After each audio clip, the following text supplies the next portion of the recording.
Who looks outside dreams. Who looks inside awakes.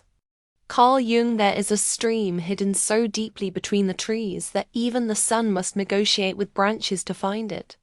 Most who wander the forest search outward, for signs, for certainty, for some bright signal written clearly across the sky. But this stream does not reward those who only look outside. It waits for those willing to kneel. It waits for those willing to awaken.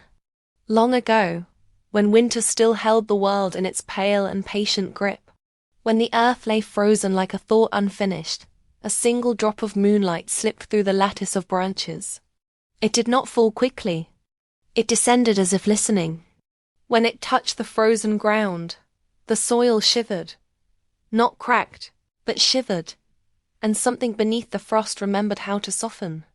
The earth opened gently, like a held breath finally released, and from that trembling hollow a thin thread of water began to move. It did not rush. It did not roar. It simply began. Within it shimmered a faint silver glow. Not reflected light, but something quieter. Possibility. This was the birth of the stream that reflects tomorrow. Unlike ordinary water, it does not return your face as it is. When you lean close, when your breath warms the late winter air, when the forest senses sincerity, the surface shifts. Leaves you have not yet stepped on appear in its current. Footprints you have not yet made mark its banks. A version of your face, softened by mercy not yet chosen, ripples where your reflection should be. It does not show fate. It shows becoming. Sometimes it reveals courage resting quietly within you, waiting for permission. Sometimes it shows grief thinning at the edges, ready to loosen its hold. Sometimes it offers a glimpse of joy perched like a small bright bird just beyond sight. Not gone, only waiting for you to move differently. The creatures of the forest approach the stream rarely, and with reverence. Deer drink from it when the world feels hollow. Owls skim its surface when they must decide whether to remain in shadow or take wing. Even the wind lowers its voice near the banks, careful not to disturb what is still forming. And then, there are the evenings at the edge of winter.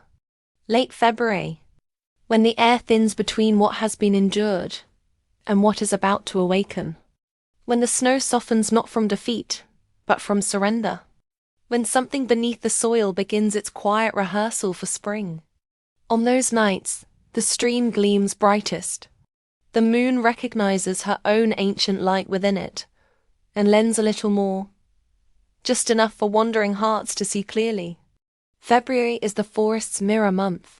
It folds inward.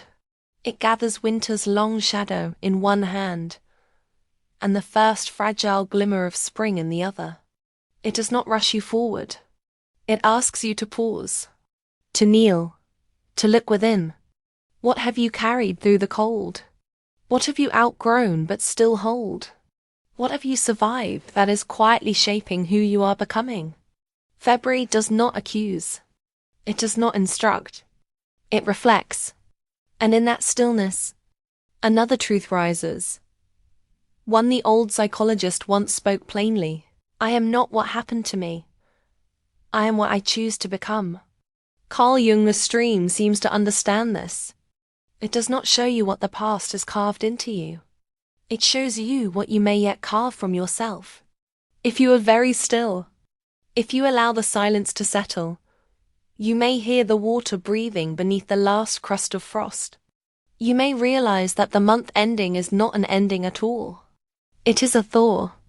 If you ever find that hidden stream, be gentle. Do not ask what will happen. Ask who you are willing to become.